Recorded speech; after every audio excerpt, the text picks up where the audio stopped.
everyone. So let's just complete a very important topic in your syllabus, that is accounting principles, and this will help you not only in class 11th but also in class 12th, and eventually if you want to do some further studies in your professional courses तो वहां पर भी आपको ये chapters बहुत काम आने वाले, तो प्लीज मेक श्योर इसको अभी से अपन पढ़ लो, है ना। So accounting principles, see I am not going to tell you the way इतना पुराना क्या था, इंडेस आया, एएस आया, whatever, जो चीजें आ रही है बस अभी अपन मेन टू द पॉइंट बात करेंगे। फंडामेंटल अकाउंटिंग प्रिंसिपल्स, ठीक है। तो अकाउंटिंग प्रिंसिपल्स क्या है, मतलब why accounting principles, because accounting क्या होती है, art, accounting is an art. Eventually if there would have been no accounting principles, no treatment, एक जनरली एक्सेप्टेड ट्रीटमेंट नहीं होता कि भाई अगर एसेट बढ़ रहा है तो उसको डेबिट करना है कि क्या करना है, कहाँ प्लस क्या माइनस, तो सब बेटा अपने अपने तरीके से अकाउंटिंग करते हैं। ओके, सो इसलिए to just bring some uniformity accounting principles have been created, right. आज अगर मैं एक बात करूँ, if you talk to a person sitting in USA and if you talk about a journal entry, cash आ रहा है तो कैश डेबिट होगा, तो कैश वहां पे भी डेबिट ही हो रहा होगा। Okay, that is what accounting principles have done. Now we have to assume certain things first of all, और उसको in short में बोलती हूँ GCA. GCA, G stands for going concern, C stands for consistency, जो अपन में नहीं, A stands for accrual, right? What do you mean by going concern? Going concern means that suppose today if I have opened a business, so I will not assume कि today I have opened the business, so next day I have to close it. No, accounting किस बात की करूंगी, अगर आज मैं business खोलूंगी तो will you think negative that कल परसों इसको बंद कर दूंगी, अब नहीं होगा। Going concern is that, what do you mean by going concern is that we assume that business is going to continue for a foreseeable future and today you have no intentions to shut down or close its operations. मतलब हम ये assume करेंगे कि जो business है that is going to continue for a long period of time, हमारा भी कोई उसको इरादा नहीं कि अभी हम उसको बंद कर दें। It is because of this principle only question आएगा कि हम लाइबिलिटीज के दो पार्ट करते हैं, current liability, non current liability, asset, current asset, non current asset, because of their would have been no question of 12 months. You are saying that you have to keep this thing for 12 months, and then 12 months, then it means that that is a current asset, and beyond 12 months, then that is a non-current asset. So the thing is that you are bifurcating this. Why? Because you are assuming that business is going to continue. अगर business continue ही नहीं करना है तो सारे जैसे liquid है, सभी current asset है, सभी करंट लायबिलिटी है, तो गोइंग कंसर्न की वजह से ही लायबिलिटीज का बाइफर्केशन और करंट एसेट्स का बाइफर्केशन अपन कर रहे हैं, क्योंकि अपन ये स्कीम कर रहे हैं कि बिजनेस हमारा चलने वाला है।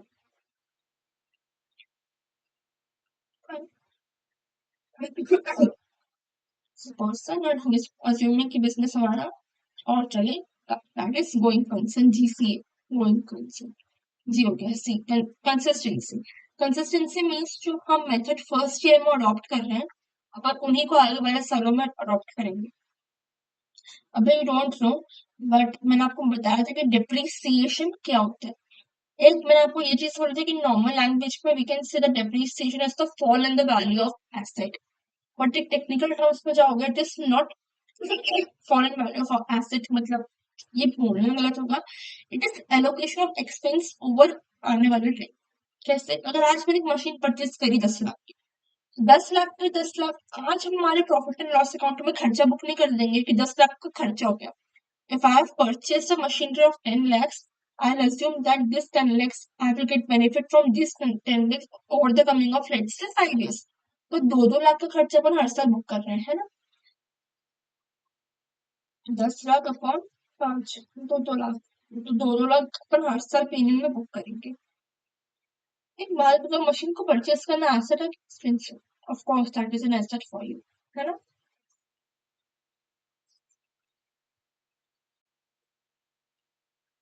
हाँ, तो मशीन परचेज करना क्या अपने लिए एक एसेट है, ठीक है। मतलब आई जस्ट अज्यूम पुरानी वीडियोस देखी हुई है, एसेट्स और एक्सपेंस में फर्क होता है. If you are watching this and tell me purchase of inventory क्या है, purchase of stock, stock purchase करना, is it your expense, is it your asset, is it your liability और is it your whatever. इन तीनों में से बता देना क्या है कमेंट्स में. ठीक है, अभी कमेंट करो कि आपको परचेज ऑफ इन्वेंट्री क्या है, टाइम लगाओ कमेंट करो. कर दिए. Purchase of inventory is your asset. Fine. अब अगर इसमें कोई डाउट है कि यहाँ पे मैंने एक्सपेंस क्यों नहीं बोला, it means that you have not watched the previous videos properly. और इसको मैंने बहुत अच्छे से शांति से बताया. Make sure to watch it, यहाँ पे एक्सप्लेन नहीं करते हैं. ठीक है. सो कंसिस्टेंसी क्या मतलब, एक चीज पर टिके रहना.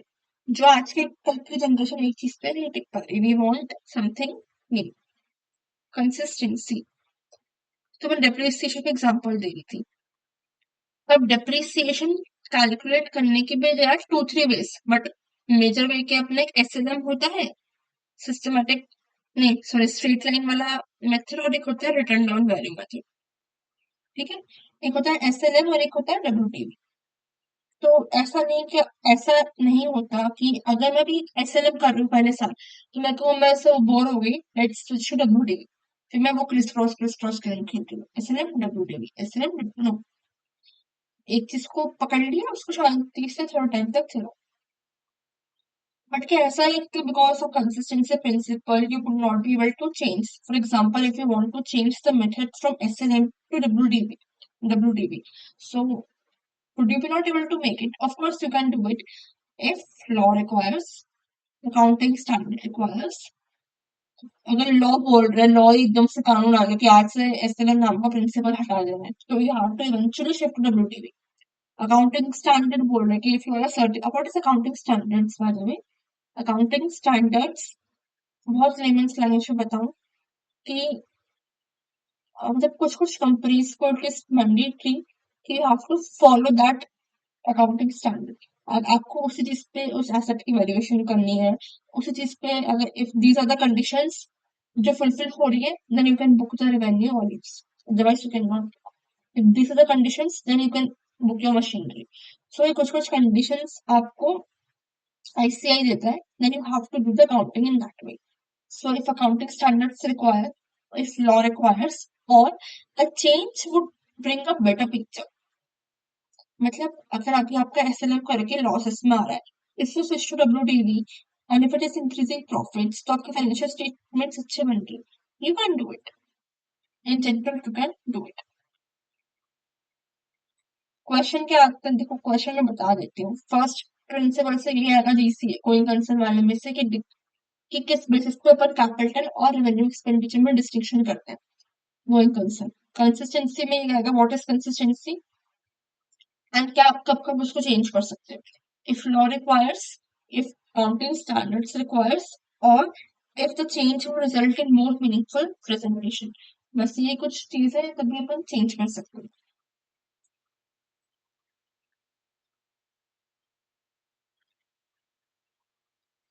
Rule assumption. रूल असम्पशन का मैंने थोड़ा सा आपको इंट्रोडक्शन पहले वाले क्लासेस में दिया हुआ है.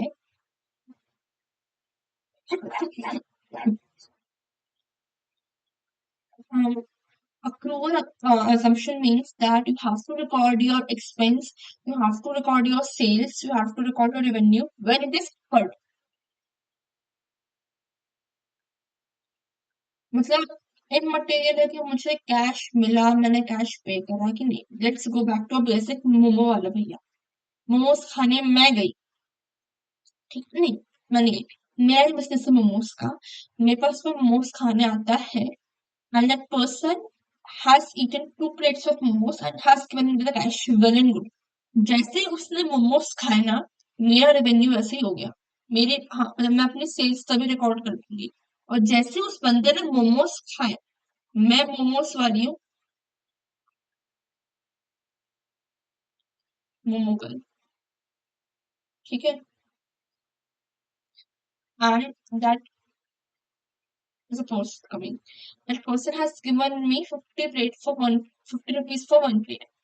हैज ईटन द मोमोज, जैसे ही इसने मोमोज खाए इसका क्या हो गया, एक्सपेंस हो गया, और जैसे ही मैंने इसको मोमोज दिए मेरा क्या हो गया, रेवेन्यू। पर अकाउंटिंग बिजनेस के पॉइंट ऑफ व्यू से करेंगे तो इस पे फोकस करो। जैसे मोमोज दिया बेचा, रेवेन्यू हो गया। इमटेरियल है कि मुझे अभी कैश रिसीव हुआ है कि नहीं हुआ, बाद में भी मिलेगा तो भी ठीक है, बट रेवेन्यू तो मैं उसी टाइम बुक करूंगी जैसे सामने वाले बंदे को we have delivered the goods.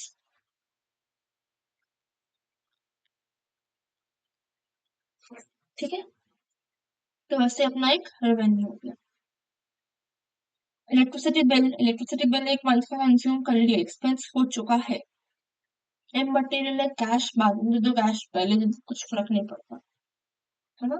जब उस चीज का आपको बेनिफिट मिलेगा तब वो आपके लिए एक्सपेंस होगा, और जब उस चीज का बेनिफिट किसी को दोगे then that is your revenue. So according to accrual, a transaction is recorded in the books at the time when it is entered and not when the settlement takes place. ठीक है, here's an example. If there is a sale of goods on 27th February for 15,000 on credit of 2 months, तो sale कब होगी, 27 को हो गई, 27 को ही you will book your revenue. And जब आपको पैसा रियलाइज होगा 2 महीने अप्रैल में, then you will just pass the entry कि आपको कैश मिल गया, चलो ठीक है कैश मिल गया बस। एंट्री क्या होगी that we will discuss further, but accrual का कॉन्सेप्ट ये कहते हैं कि जब आपको चीजें हो रही है, जब जैसे जैसा ट्रांजेक्शन में एंटर करते जा रहे हो वैसे वैसे अकाउंटिंग हो रही है। कैश का मिलना, कैश का जाना is not an important thing.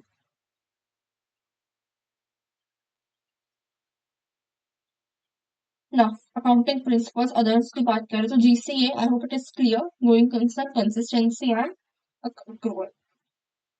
Accounting entity और business entity principle. Accounting entity और business entity principle. If you remember starting में I have given an example that Reliance of Mukesh Ambani, ठीक है, जो कंपनी है Reliance and Ambani, दोनों same है कि डिफरेंट है। अब अगर आज बाहर की जनता देखेगी तो बाहर की जनता यही बोलेगी कि रिलायंस और अंबानी दोनों एक ही है। रिलायंस ने कोई फ्रॉड किया तो अंबानी को पकड़ो, अंबानी ने कुछ किया तो उसकी कंपनी चेक करो, ठीक है। But business entity concept, business entity principle क्या कहता है, ओनर अलग है, बिजनेस अलग है। अकाउंटिंग किसके पॉइंट ऑफ व्यू से होती है, हमेशा ओनर के पॉइंट ऑफ व्यू से होती है, राइट। अकाउंटिंग होती है पर बिजनेस के पॉइंट ऑफ व्यू से अपन अकाउंटिंग करते हैं। ठीक है, तो ओनर अलग है, बिजनेस अलग है, बिकॉज ऑफ डिफरेंस पर ओनली कैपिटल अपना क्या होता है, इंटरनल लायबिलिटी होती है।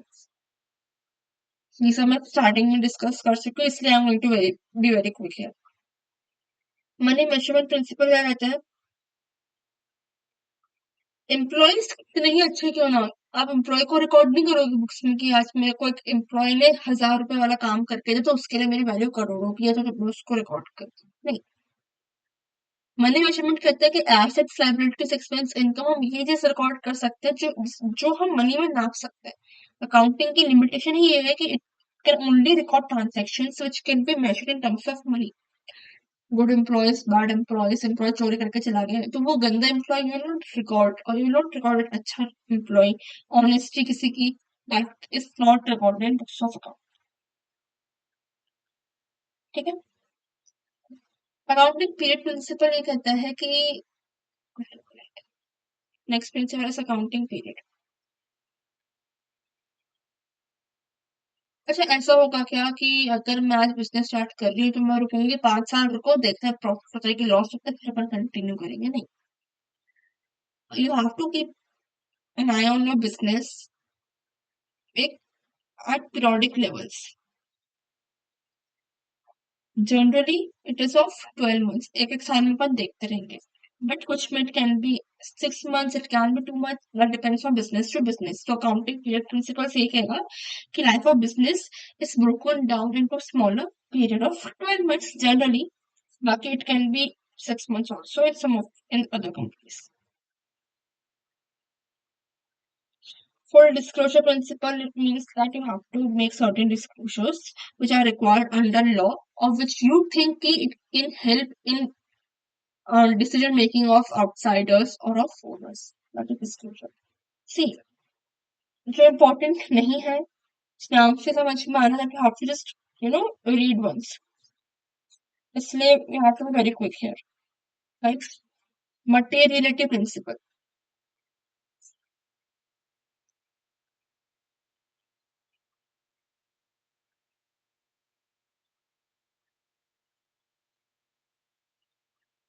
Let's say there is a person ABC. Here is Ambani. Ambani had cash 50,000 with him. He also had 50,000 cash. Both were going on a walk, and meanwhile the walk, they were on walk, 10 रुपए यहाँ पे गिर गए, इसके वो 10 रुपए ले गए. एग्जाम्पल ले रही हूँ, उतना हाइप मत करना. अब ये क्या करेगा, इसकी रात तो की नींद खराब हो गई क्योंकि इसके 10 रुपए गिर गए, है ना? मतलब क्योंकि ये अमाउंट उसके लिए मटेरियल था. हो सकता है he is not from a good family in terms of money. That money is very important to me, all that stuff. But Ambani, Ambani के अभी 5,000 भी गिर जाए, he won't make a big issue out of that, है ना? तो अभी अंबानी के 10 रुपए गिर गए, अंबानी के 10 रुपए गिर गए, तो ही विल थिंक चलो कोई बात नहीं, गिर गए तो गिर गए. बट ये भाई साहब रात में सो नहीं पाएगा. क्यों? इसके पूरे 10 रुपए गिर गए, चोरी हो गए, कहाँ चले गए पता ही नहीं. तो 10 रुपए का amount is material to this person but not material to Ambani. तो ऐसा भी हो सकता है कि एक अमाउंट जो मेरे को बहुत इंपॉर्टेंट है, या एक एसेट जो मेरे लिए बहुत इंपॉर्टेंट है, वो सामने वाली कंपनी के लिए इंपॉर्टेंट ना. एंड ये मल्टीरियलिटी क्या होती है, जजमेंट्स पे बेस होती है कि भाई हाँ यार, आज मैंने कैलकुलेटर परचेज करा, पता है ये कहाँ काम आएगा. अभी आपके लिए कुछ एंट्रीज आएगी, कैलकुलेटर परचेज करना, और फिर कैलकुलेटर परचेज करना, कुछ लोग एक्सपेंस में डालेंगे, कुछ लोग एसेट में डालेंगे. That is what happens because accounting is an art. अब अकाउंटिंग आपको हर एक चीज नहीं बताया कि इसको एसेट में करते हैं, नहीं तो कंफ्यूजन कहाँ क्रिएट होता है ना? तो हो सकता है कुछ अमाउंट हमारे लिए मटेरियल हो, कुछ अमाउंट हमारे लिए मटेरियल ना.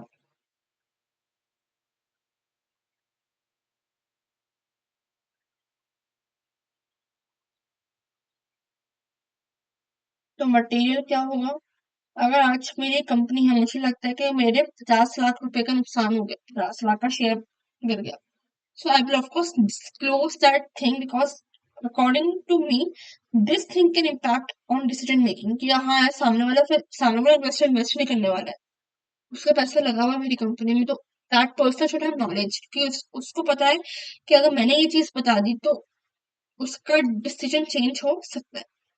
That is materiality. कुछ चीजें आपके लिए मटेरियल होगी, कुछ चीजें आपके लिए मटेरियल नहीं होगी. तो जो जो चीजें मटेरियल है we will only show that. तो आज मेरे बिजनेस है, उसमें सपोज 300 का कैश चोरी हो गया, ठीक है, मैं उसको नहीं दिखाने जा रही हूँ, यूजर्स को नहीं बताऊंगी कि देखो देखो 300 का कैश चोरी हुआ है, नहीं. नॉट मटेरियल, इमटेरियल है वो चीजें, उससे किसी को फर्क नहीं पड़ने वाला है. Next is prudence. प्रूडेंस को तो बहुत अच्छा एग्जांपल बताती हूँ. प्रूडेंस और कंजर्वेटिज्म. अगर आज आपका पेपर होता है, लेट्स से आपका आज साइंस का पेपर था, साइंस से तो बाहर आ जाओ, फिर आज आपका अकाउंट्स का पेपर था, and when you calculated the marks in your home, you are getting out of 100, you are getting let's say 80 marks or 85. But when your parents will ask that how was your paper, how much you're expecting, you will always tell them below 85.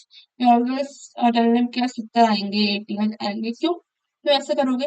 क्योंकि अगर गलती से बेटा 85 के नीचे आ गए ना, तुमने 85 बताया और उनको बोला, और जब रिजल्ट आया तो तुम्हें 77 है, तो get ready to fight. But अगर तुमने उनको बताया 80 85, तुमने एक्सपेक्ट करा, तुमने उनको 70 बताया और तुम्हारे एक्चुअल में 80 बन गए, so they will become happy, you will become happy कि चलो ठीक है यार, जितना सोचा था, जितना बताया उससे तो ज्यादा ही आता है. That is prudence. पहले ही हर चीजों को अपन ठिंडोरा नहीं पीट रहे हैं. To be very prudent. Prudent मतलब है कंजर्वेटिज्म, पुराने जमाने के लोगों को, जैसे कि पहले काम होने दो फिर बताओ,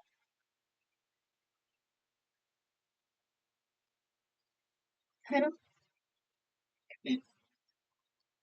तो उसमें ये क्या बोलता है कि ये रिकॉर्ड कर लो सारे जो लॉसेस होने वाले हैं. आज मेरे को सपना है आज मैं सो रही हूँ, मेरे को सपना आ रहा है कि मेरे को बिजनेस में 50 लाख का फायदा होगा। I am not going to record the loss, I am not going to record the फायदा। क्यों? क्योंकि वो तो अच्छी चीज है ना। भाई मैंने फायदा रिकॉर्ड कर लिया, फायदा हुआ ही नहीं, फिर क्या? मैं जो यूजर्स है मेरे को क्या बोल रही है उनकी फायदा नहीं हुआ। बट अगर मुझे लग रहा है कि मेरे बिजनेस में नुकसान होने वाला है, तो मैं पहले से ही एक जैसे गुल्लक क्रिएट कर लो, उसमें पैसे डालते रहो कि हाँ इतना नुकसान हो सकता है, थोड़ा बहुत हम क्या कर रहे हैं पैसा। ठीक है, हो सकता है नहीं होगा, वर्स्ट केस में नहीं हुआ लॉस, तो जो पैसा इकट्ठा किया कैन ऑलवेज री invest that amount into your business, है ना। बट अगर नुकसान होगा जो हम इसी में से उसको यूज कर लेंगे। फाइन। तो प्रूडेंस ये कहते हैं कि provide for all anticipated expense and losses, मतलब जितने भी आपको लग रहा है कि आपका नुकसान होगा उसको रिकॉर्ड कर लो, but never record your gains. आज मुझे लग रहा है कि सुंदरलाल को मैंने पैसे दिए थे वापस नहीं करने वाला है, I will record that loss, but I am not record का सुंदरलाल से मैं इंटरेस्ट भी वसूलूंगी तो मैं उसकी इनकम रिकॉर्ड कर लूंगा, जो अभी तक इनकम हुई नहीं उसको आप रिकॉर्ड नहीं करोगे। You will always record the losses. Next चीज इज कॉस्ट कॉन्सेप्ट, फालतू प्रिंसिपल है। हिस्टोरिकल कॉस्ट, जो अपन लैंड परचेज कर, फालतू नहीं मतलब जो अपन लैंड परचेज कर रहे हैं, लेट्स 10 साल पहले मैंने एक लैंड 5 लाख की परचेज करी थी, so in my books it will show me at 5 lakh rupees only. It won't show me कि आए अगर सपोज उसकी वर्थ 50 लाख हो गई, 50 लाख पे नहीं दिखाऊंगी। उस टाइम कितने की परचेज करी थी, उस टाइम की एंट्री पास करी थी, आज वो उतने की ही है बुक्स में। This is also limitation of accounting. Sometimes वो आपको ट्रू पिक्चर शो नहीं करेगा। बुक्स में तो लैंड दिख रही 5 लाख, असल में तो भाई करोड़ों की होगी उसकी वैल्यू, है ना। तो कॉस्ट कॉन्सेप्ट ये कहता है कि उसकी, जब हमने उस चीज को खरीदा था तो उस टाइम उसकी वैल्यू क्या थी। डुअल एस्पेक्ट प्रिंसिपल, हर एक ट्रांजेक्शन के दो पहलू होंगे, डेबिट क्रेडिट करोगे आप। Equity is equal to, sorry asset is equal to equity plus liability, से सब क्या है पहले बता चुकी हूँ। रेवेन्यू रिकग्निशन कॉन्सेप्ट, रेवेन्यू कब रिकग्नाइज करोगे, जब आपकी सेल्स हो गई है, not when you are receiving the cash accrual basis, मतलब वही ना, अक्रूवल पे नहीं, अक्रूवल पे चलेंगे अपन कि हाँ सेल हो गई है, रेवेन्यू रिकॉग्नाइज कर लो। मुझे उसका हक मिल चुका है, मैंने उसको सेल कर दिया, मुझे उससे रिकवरी करने का राइट मिल चुका है, then you will record your revenue. Okay, fine. So revenue और अक्रूवल दोनों सेम ही चीज थोड़ी सी। नाउ ये आपका चैप्टर पूरा कंप्लीट हो चुका है, अकाउंटिंग प्रिंसिपल्स वन शॉट में। एक कॉन्सेप्ट पूछता है, मार्जिन प्रिंसिपल।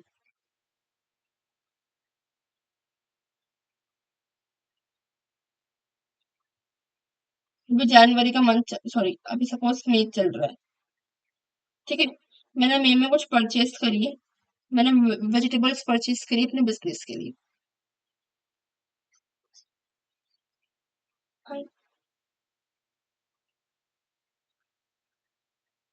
एंड अच्छा, first of all I have a momo shop, I have take that example again.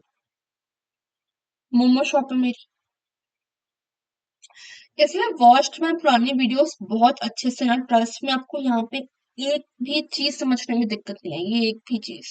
If you have watched, I can bet on that, नहीं आएगी दिक्कत अगर अच्छे से समझा है तो। अभी मेरी एक मोमो शॉप है, मैंने कुछ स्टॉक परचेज करा, सपोज मैंने थोड़े बहुत रॉ मोमोज परचेज कर लिए, वेजिटेबल्स परचेज कर लिए, you will also get that answer in the video. Then what is this? Purchase is your asset. Fine. Why? Because now you have not used this to make, जब तक आप इसके मोमोज बनाना शुरू नहीं करोगे, आप एक्सपेंस कैसे हुआ? I can also prove you this. If I remember, मैंने पहले बहुत एक एग्जांपल लिया था कि अगर मैंने आज मोमोज बेचे, 500 के मोमोज बेचे, ठीक है, और उस दिन आ, मैंने लेट्स से 2000 के इन्वेंटरी परचेज कर ली, 500 के बुक पे थे, तो क्या मैं 500 2000 को माइनस करके ये बोलूंगी 1500 का नुकसान आया? नेवर। क्यों? क्योंकि मुझे 2000 परचेज करे थे, उससे भी मेरे को एग्जाम्पल 500 प्लेट बनानी थी, मैंने अभी तक 100 प्लेट बनाई है, तो 2000 में 500 इंटू 100 कितना एक्सपेंस हुआ, तो मैं उस एक्सपेंस को उस पर लोकेट करूंगी ना, पूरा एक्सपेंस थोड़ी एक ही मुंह पे लगा दूंगी, नहीं ना। जैसे जैसे अपन रेवेन्यू करेंगे वैसे वैसे अपना एक्सपेंस होगा। तो मैंने ये परचेज करा, तो ये मेरे लिए एसेट है। And the moment I start making momos and selling this, तो सेलिंग प्राइस सपोज मैंने 500 रखा एक प्लेट का, और इसको मैंने खरीदा 1000 का था कि मेरे को 2 प्लेट बनानी है, 2 प्लेट तो नहीं यार, 4 प्लेट बनानी है, तो मेरा 250 का नुकसान अब हुआ है, नुकसान नहीं, 250 का एक्सपेंस हुआ है। ठीक है, तो सेलिंग प्राइस में से अपन एक्सपेंस माइनस करेंगे, बोलेंगे 250 का प्रॉफिट था। The expense incurred to earn revenue should be recognized as expense in the year in which revenue is recognized. तो अगर मैंने उसको मई के मंथ में बेच दिया, तो मैं मई में एक्सपेंस बुक करूंगी, मई में रेवेन्यू बुक करूंगी, right. But what if I have purchased good amount of stock and I am using that stock, I have purchased in April, purchased in May, I am using it in June and selling the momos in June. ठीक है, तो जून में अगर मैंने 200 plate बेचे, तो 200 plate बनाने में कितना खर्चा लगा उन वेजिटेबल्स का, उसको मैं जून में ही बुक करूंगी, उसको मैं मई में बुक नहीं करूंगी, मई में तो मेरे लिए एसेट है, जून में मेरे लिए एक्सपेंस है।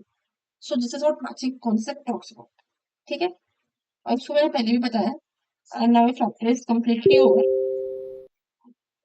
फाइन, थैंक यू, और कोई डाउट हो तो कमेंट कर देना।